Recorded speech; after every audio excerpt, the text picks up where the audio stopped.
जय श्री राम भक्तों। एक राजा के 3 प्रश्न। भगवान कहाँ रहते हैं, भगवान की नज़र किस ओर है और भगवान क्या कर सकते हैं। तो चलिए शुरू करते हैं आज की वीडियो। ध्यान से सुनिएगा और अंत तक बने रहिएगा, वरना आपको कथा समझ में नहीं आएगी। भक्तों, एक ब्राह्मण था। वह पूजा पाठ करके अपना गुजर बसर करता था। एक दिन राजा के महल में वो कोई पूजा करने गया। तो जब पूजा समाप्त हुई तो राजा ने ब्राह्मण के चरण छूकर गुरु दक्षिणा उनको उनको दक्षिणा दी और दक्षिणा देने के बाद उनसे कहा कि हे ब्राह्मण, मेरा आपसे कुछ प्रश्न है, क्या आप उनका उत्तर दे सकते हो। ब्राह्मण ने कहा, हाँ महाराज, पूछिए, अवश्य ही मैं उत्तर दूंगा। तो राजा ने कहा, मेरा पहला प्रश्न है कि भगवान कहाँ रहते हैं, और मेरा दूसरा प्रश्न है कि भगवान किस ओर देखते हैं, और तीसरा प्रश्न है कि भगवान क्या कर सकते हैं। तो ब्राह्मण को कुछ समझ नहीं आया और वह मतलब कि स्तब्ध रह गया। तो ब्राह्मण ने सोचा कि राजा ने प्रश्न किए हैं, अगर उत्तर नहीं दूंगा तो सजा भी मिल सकती है।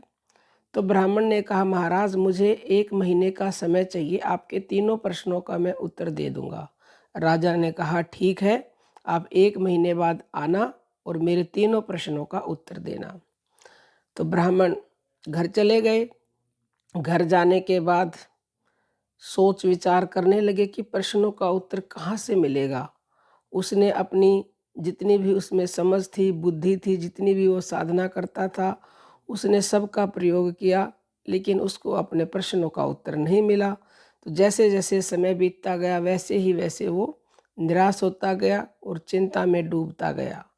तो ये सब देखकर उसका एक बहुत ही ज्ञानी और समझदार और भगवान का भक्त पुत्र था। उस पुत्र ने कहा, पिताजी, मैं काफ़ी दिनों से देख रहा हूँ आप दिन प्रतिदिन चिंता में डूबते जा रहे हैं और उदास रहते हैं। तो ब्राह्मण ने कहा, बेटा, मेरी चिंता का कारण बताता हूँ तुम्हें। मैं एक दिन ऐसे ऐसे राजा के महल में पूजा करने गया था और उन्होंने मुझसे 3 प्रश्न किए। अपने तीनों प्रश्न पुत्र को बता दिए ब्राह्मण ने। तो पुत्र ने कहा, पिताजी, आप बिल्कुल भी चिंता मत कीजिए, इन तीनों प्रश्नों के उत्तर मैं दूंगा, आप मुझे महल में ले चलना। तो ब्राह्मण ने कहा, ठीक है बेटा। ब्राह्मण जी खुश हो गए।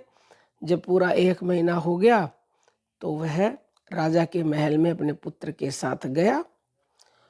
तो राजा ने कहा कि बताओ मेरे प्रश्नों के उत्तर।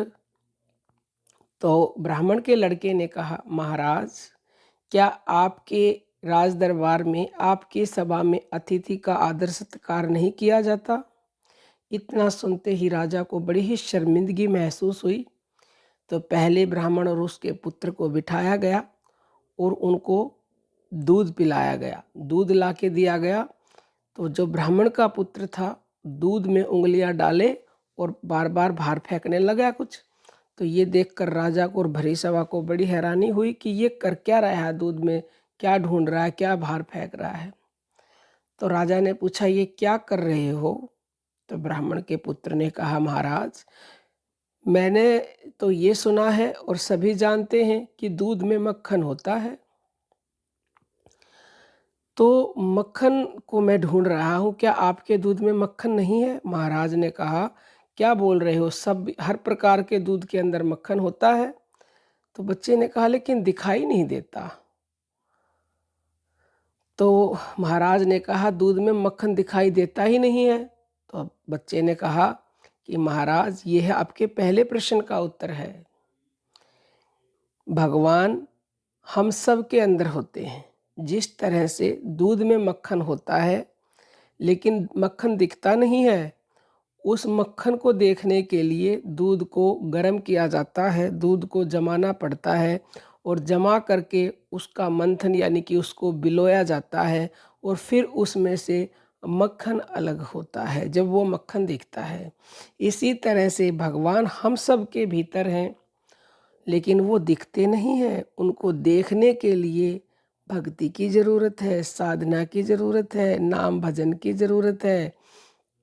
तो जब आप भक्ति करेंगे शुरुआत से लेकर, तो भक्ति करते करते आप भी ईश्वर को जान पाएंगे, ईश्वर को देख पाएंगे कि ईश्वर कहाँ है, वो आपके भीतर ही है। तो पहले प्रश्न का उत्तर सुन के महाराज को बड़ी खुशी हुई। अब महाराज का दूसरा प्रश्न था कि ईश्वर यानी भगवान की नज़र किस ओर है। तो लड़के ने कहा कि महाराज, मेरे आपके दूसरे प्रश्न का उत्तर देने के लिए एक मोमबत्ती मंगवाइए। तो मोमबत्ती मंगाई, मोमबत्ती को जला के रख दिया। अब लड़के ने कहा, महाराज आप ये बताइए कि इस मोमबत्ती की रोशनी किस ओर है। तो महाराज राजा ने कहा कि इसकी लो यानी इसकी रोशनी तो चारों तरफ फैल रही है, एक तरफ तो है ही नहीं, क्योंकि वो तो चारों तरफ रोशनी देगी। तो ब्राह्मण के लड़के ने कहा, ये आपके दूसरे सवाल का जवाब है। इसी तरह से भगवान की नज़र भी हर तरफ होती है, सब पे उसकी नज़र समान होती है। वो सर्वव्यापी हैं, सर्वदर्शी हैं। वो बिना आँख होते हुए भी हर ओर देखते हैं और सबके ऊपर समान रूप से दया बरसाते हैं। महाराज बहुत खुश हुए ये जानकर। अब तीसरा प्रश्न था और अंतिम प्रश्न ये था कि भगवान क्या कर सकते हैं। तो महाराज ने कहा, इसका उत्तर और बताइए। तो लड़के ने कहा कि महाराज, इस प्रश्न का उत्तर जानने के लिए आपको मेरी जगह पर आना पड़ेगा और मुझे आपकी जगह पर आना पड़ेगा, यानी कि आपकी राजगद्दी पर बैठना पड़ेगा। तो राजा को तो उत्तर पाने की धुन सवार थी। राजा ने कहा, ठीक है, मैं भी आ जाता हूँ। राजा गद्दी से उतर कर नीचे आए सिंहासन से, और लड़का जाके सिंहासन पर बैठ गया। तो नीचे खड़े महाराज ने कहा कि अब बताइए कि भगवान क्या कर सकते हैं। लड़के ने मुस्कुराते हुए कहा कि महाराज, भगवान रंक को राजा बना सकते हैं और राजा को रंक बना सकते हैं। अभी आप देख ही रहे हैं कि मैं तो रंक हूँ, मुझे राजगद्दी पर बिठा दिया और आपको उतार के नीचे खड़ा कर दिया। आप मेरी जगह यानी कि रंक बन गए हैं। ये देखकर सुनकर सारी सभा की आंखों में आंसू आ गए और राजा को इतनी प्रसन्नता हुई। राजा को अपने तीनों प्रश्नों के उत्तर मिल गए और आखिर वाले प्रश्न का उत्तर तो इतना पसंद आया राजा को कि उस लड़के को यानी कि ब्राह्मण के लड़के को अपने राज दरबार में सलाहकार रख लिया। तो भक्तों, ईश्वर हम सब के अंदर हैं और वो सबको एक समान नज़र से देखते हैं और वो कर सकते हैं जो हमारी सोच से परे हैं, यानी कि पल में रंक को राजा बना सकते हैं। तो आप भी अपने उस अंदर के भगवान को जानना चाहते हो तो निरंतरता से भक्ति करें। बहुत सारे वीडियो हमने चैनल पर अपलोड कर रखे हैं, उन वीडियोस को देखिए। कोई भी प्रश्न हो तो हमसे कमेंट करके प्रश्न का उत्तर पूछिए, हम ज़रूर उसका उत्तर देंगे। अब हम अपने वाणी को विराम देते हैं। जय श्री राम भक्त।